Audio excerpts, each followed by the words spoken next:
এই দেখো, তুমি এখনো রেগে আছো আমার উপর। আমার রাগতে বয়ে গেছে আপনার ওপর। তুমি কিছুতেই বুঝছো না, খরচ বাড়ছে। আয় না বাড়লে চলবে কি করে রাজ্য? বিদেশে আমাকে যেতেই হবে। সব বুঝেছি, সব বুঝেছি। আপনার আমাকে অসহ্য লাগছে, তাই আপনি বিদেশে যাচ্ছেন, তাই তো? তুমি আমায় ভুল বুঝছো।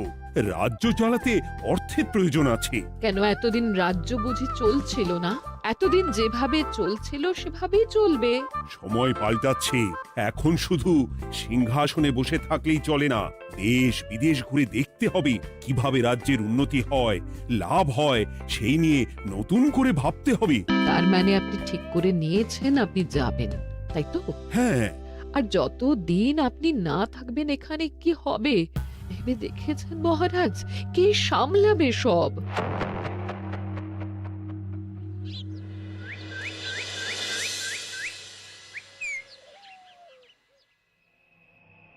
চিঠি?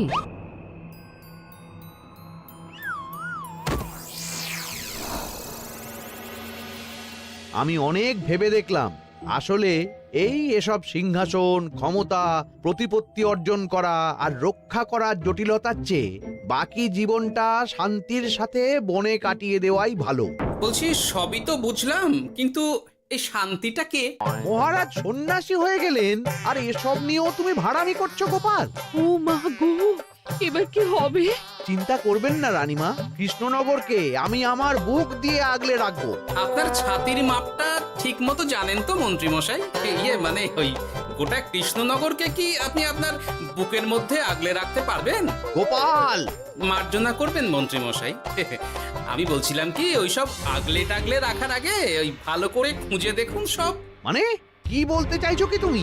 মহারাজকে খুঁজে বার করুন মন্ত্রী মশাই, লোক পাঠান। তিনি হয়তো এখনো বেশি দূর যেতে পারেননি। এটা কিন্তু ঠিক বলেছে গোপাল, তাকে একবার যদি খুঁজে পাই আমরা। আপনি চিন্তা করবেন না রানীমা, আমি এক্ষুনি লোক পাঠাচ্ছি। আর গোপাল, রানীমাকে বিশ্রাম নিতে দাও। যাও এখন, যত সব।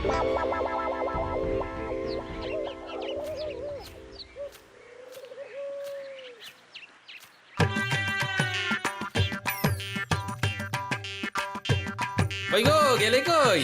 এক ঘুরি জল দাও দেখি। ওই জলই খেতে হবে, শুধু জল। ঘরে এক দানাও চাল নেই। বাজারে না গেলে আজ হরি মটর। রাজ্যে রাজা নেই আর তুমি ঘরে চাল নেই বলে চিল্লামিল্লি করছো। চত্ব সব। ও মা গো, মহারাজ রাজ্যে নেই তো গেলেন কই? বনবাসে। সে কি গো, এবার কি হবে তাহলে? কপালে যা লেখা আছে তাই হবে, আর কি। এই তোমার চাকরিখানা থাকবে তো? না থাকলে বাটি হাতে বেরোবো, চিন্তা কি?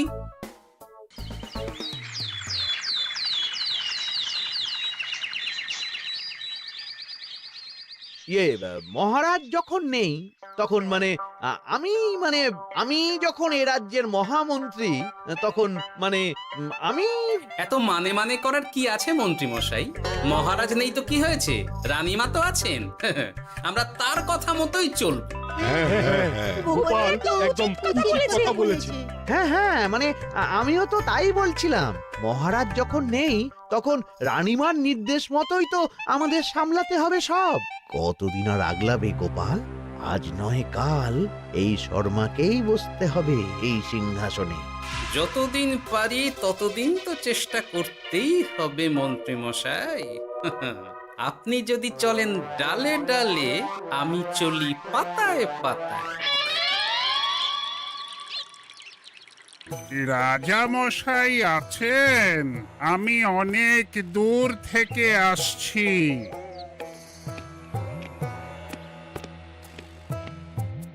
মন্ত্রীমশাই, একজন সাধু এসেছেন রাজামশাইয়ের সঙ্গে দেখা করতে। বলছেন অনেক দূর থেকে এসেছেন। জানো না মহারাজ এখন নেই? যাও, চলে যেতে বলো ওকে। মহারাজ নিরুদ্দেশ।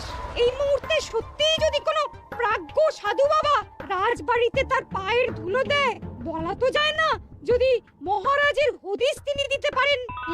ঠিক ঠিক, একদম ঠিক বলছেন পণ্ডিত মশাই।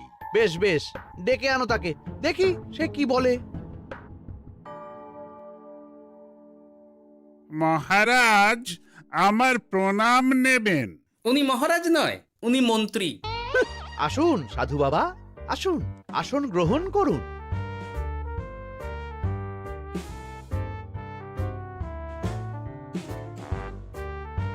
এ কি করলেন সাধু বাবা?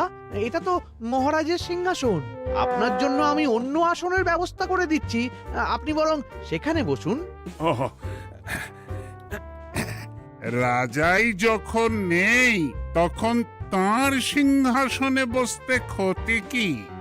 আপনি কি করে জানলেন মহারাজ নেই? বুঝলে না, সাধু বাবা যে অন্তর্যামী গোপাল। এবার কি হবে? উনি যদি বলে দেন মহারাজ কোথায় আছেন, তাহলে তো আমার আর পণ্ডিত মশাই, আগেই ওরকম হামলে পড়বেন না। আচ্ছা, আপনি যদি অন্তর্যামী হন, বলুন তো আমাদের রাজা মশাই কোথায় গেছেন? জবর জটা কালো চুলে দেনামা অতীত বলেন। বুম! মহারাজ বনবাসে গেছেন।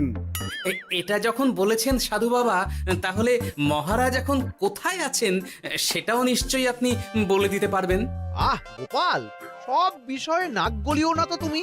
ঠিক ঠিক আছে, রাজা মশাইকে নিয়ে চিন্তা হওয়া তো খুবই স্বাভাবিক, কিন্তু গোপাল, রাজা মশাই বনবাসে গেছেন, তাকে আর সংসার মায়ায় বাঁধা ঠিক কাজ হবে না। এ আপনি কি বলছেন সাধু বাবা? মহারাজ না থাকলে রাজ্য চলবে কেমন করে? নতুন রাজা নির্বাচন করতে হবে। এই তো খেলা জমে গেছে, একে দিয়েই কাজ হবে মনে হচ্ছে। আহা সাধু বাবা, এসব নিয়ে নয় পরে আলোচনা করা যাবে। এই কে আছো? সাধু বাবার পা ধুইয়ে দাও ভালো করে। না, বিষয়টা ঠিক সুবিধের মনে হচ্ছে না। আহা মন্ত্রী, করেছ কি? আমি সাধু মানুষ, এত খেতে পারি কি? ও বললে হবে না সাধু বাবা, আপনার জন্য নিজে দাঁড়িয়ে থেকে মহারাজের খাস হালুই করকে দিয়ে রাঁধিয়েছি সব। এ দেখুন না একটু, অমৃত অমৃত। বেশ বেশ, এত করে বলছো যখন, বাহ বাহ, চমৎকার চমৎকার। আমি জানি তো যে এমন খাবার আপনি আগে কখনো খাননি। তা বটে বটে, ভেবেছিলাম কটা দিন বিশ্রাম নিয়ে চলে যাব। এখন দেখছি যা আদর আতিথেয়তা শুরু করেছো তোমরা, তাতে তো মাস কয়েক কাটিয়ে না গেলে আমারই লোকসান হবে। থাকুন না, থাকুন, যতদিন ইচ্ছা থাকুন। আমার ইচ্ছা অনুযায়ী সব চললে তো ওই গোপালের জায়গায় আপনাকেই সবার মহারথী করে রেখে দিতাম চিরকাল। এসব কি বলছো মন্ত্রী? কেন, পরিকল্পনাটা মন্দ নাকি? আমি হব এই রাজ্যের নতুন রাজা, আর আপনি হবেন আমার রাজসভার প্রধান মহারথী। বটে, কাজটা খুব একটা কঠিন না। মহারাজ বনবাসে, আর আপনি নিজেই তো বললেন তাকে ফিরিয়ে আনাও ঠিক হবে না। তাহলে তা বলেছি, কিন্তু বাকি অন্যান্য সভাসদেরা আছে, তারা তো। আরে ছাড়ুন তো ওদের কথা। আকাশে হাত ছড়িয়ে আর একবার মন্ত্র করে নেবেন, বলবেন এই রাজ্যের রাজা হওয়ার ক্ষমতা একমাত্র আমার মধ্যেই আছে, ব্যাস। সবাই মানতে বাধ্য। তারপর আমার একটা হিল্লে হয়ে গেলে আপনারটার ব্যবস্থাও আমি করে দেব, বুঝলেন? বুঝলাম, একেবারে জলের মতো পরিষ্কার। ব্যাস, কালই তাহলে কাজ শুরু করে দিন। বেশি দেরি করে তো লাভ নেই। বলা তো যায় না, মহারাজের যদি রানীমার জন্য মন কেমন করে, রাজ্যে ফিরে আসে, ওসব হওয়ার আগেই সেরে ফেলতে হবে সব কাজ। রাজা হওয়ার খুব তাড়া দেখছি তোমার মন্ত্রী। ওপরে ওঠার ইচ্ছা কার না থাকে বলুন তো সাধু বাবা? আর মাত্র কটা দিনের অপেক্ষা, ব্যাস। তারপরেই এই সিংহাসনের মালিক হব আমি, কৃষ্ণনগরের নতুন রাজা হব আমি। সমস্ত ধন দৌলত থাকবে আমার এই হাতের মুঠোয়। কি অত ভাবছেন মন্ত্রী মশাই একা একা? মানে কি ভাবছি তার কৈফিয়ত তো তোমায় দিতে হবে। হ্যাঁ, হিমা, ছি ছি ছি, আপনি কেন কৈফিয়ত দেবেন? আপনার মুখ দেখলেই তো বোঝা যাচ্ছে যে আপনি কি ভাবছেন। তাই বুঝি? তা বলো দেখি কি ভাবছি আমি। আপনি ভাবছেন ওই কৃষ্ণনগরের সিংহাসনের কথা। শুনে ফেললো নাকি সব? আপনি ভাবছেন আমাদের মহারাজের কথা, তাকে কিভাবে ফিরিয়ে আনা যায় সেই কথা, তাই না? মহারাজকে যে আর ফিরিয়ে আনা যাবে না,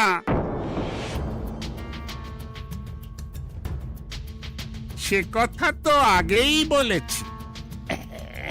তাই যদি হয় সাধু বাবা, আপনি এর একটা কিছু বিহিত করুন, না হলে রাজা ছাড়া রাজ্য।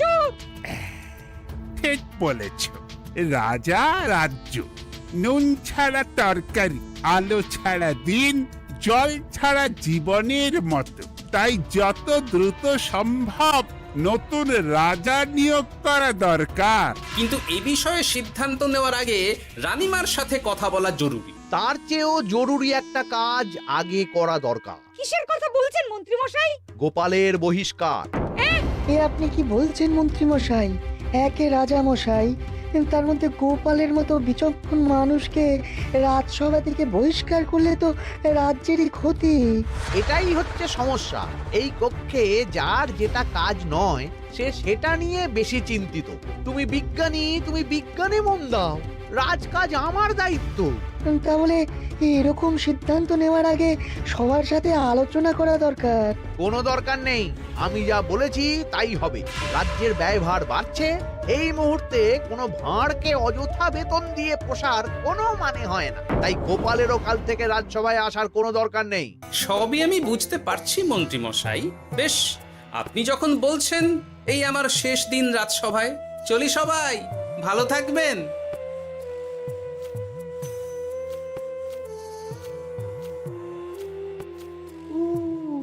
এত সহজে যে বেটা মাঠের বাইরে চলে যাবে বুঝতেই পারিনি আগে।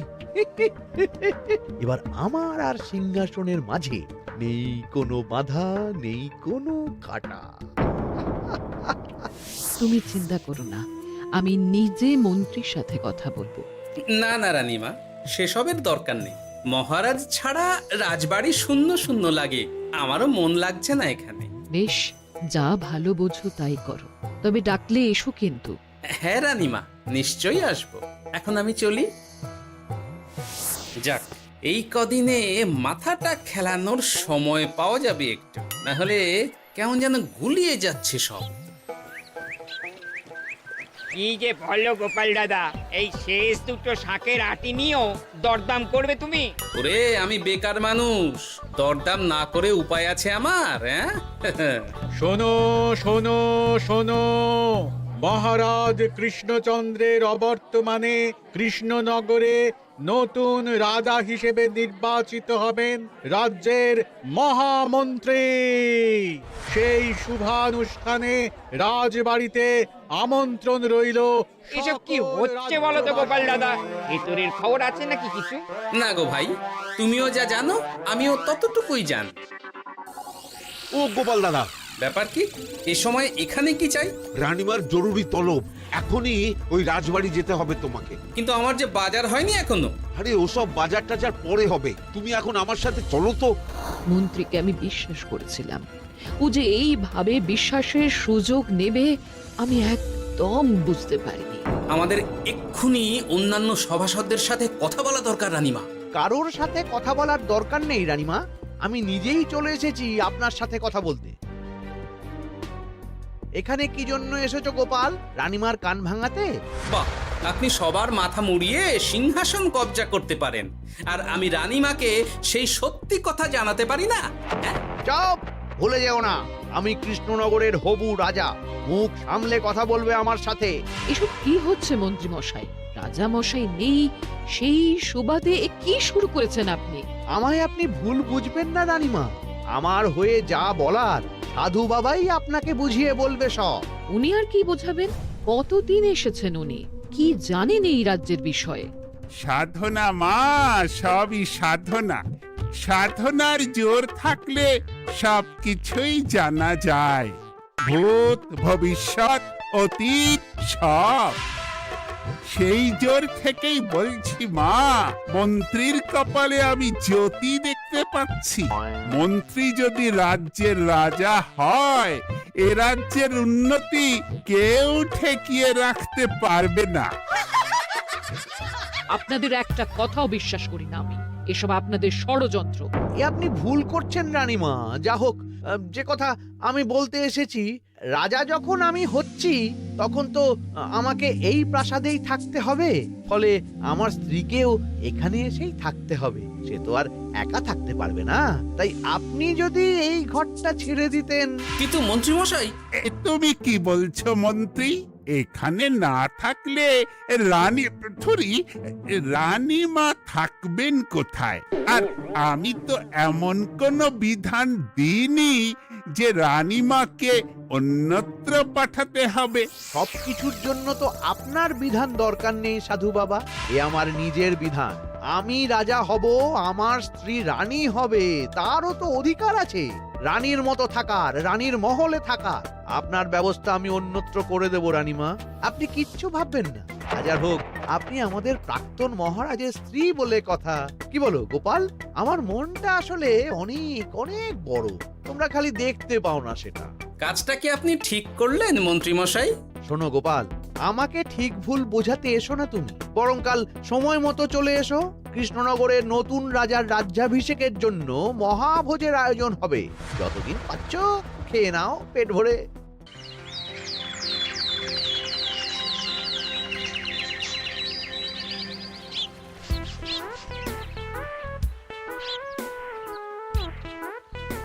আরে এগুলো আবার কি পরে আছে এখানে? কি এ তো মহারাজের পোশাক, এখানে এসব কি করে এলো? তাহলে কি মহারাজ?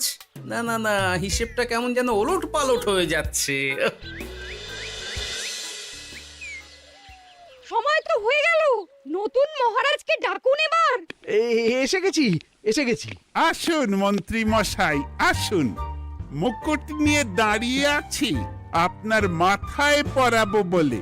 সাধু বাবা, এবার মহারাজ বলা অভ্যাস করুন। মহারাজ। মহারাজের হদিশ পাওয়া গেছে মন্ত্রীমশাই, মহারাজের হদিশ পাওয়া গেছে। এই কি স্বপ্ন সে কথা? মহারাজের হদিশ পাওয়া গেছে মানে কোথায় মহারাজ? না না, মহারাজ না, মহারাজের পোশাক পরে আছে পুকুরের ধারে। আমার মনে হয় তিনি ওই পুকুরে ডুব দিয়ে নিরুদ্দেশ হয়ে গেছেন। ও তাই বলো?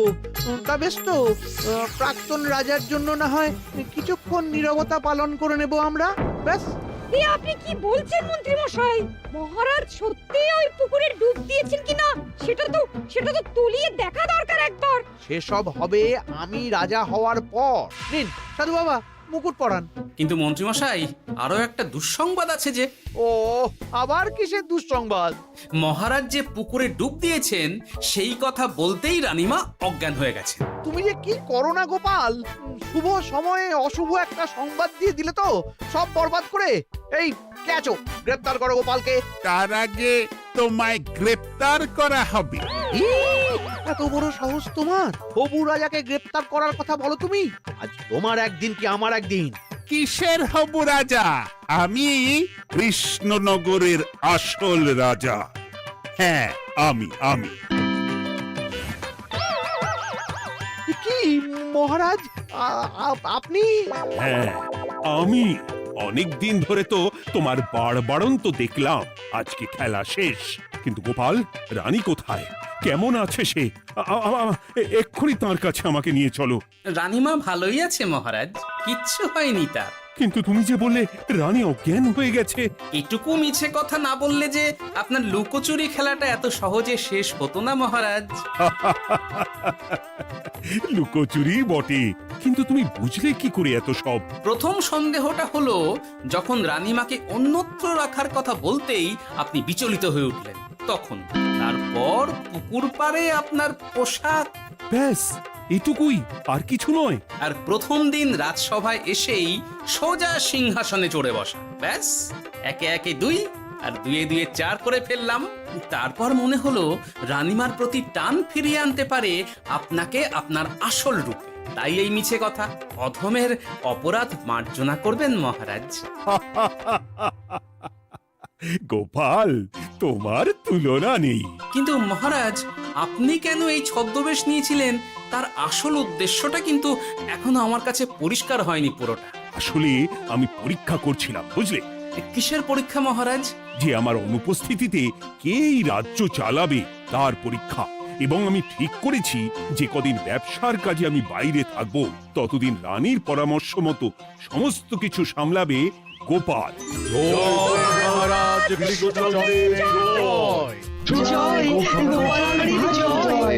আর আমি মহারাজ? তুমি থাকবে পেয়াদা। এ কি শুধু জল আর ভাত? আগেই বলেছিলাম বেশি বেরো না, রাজা হবেন। এখন খাও খাও, জল ভাত খাও। চেষ্টায় তুমিও আমাকে ভুল বুঝলে গিন্নি।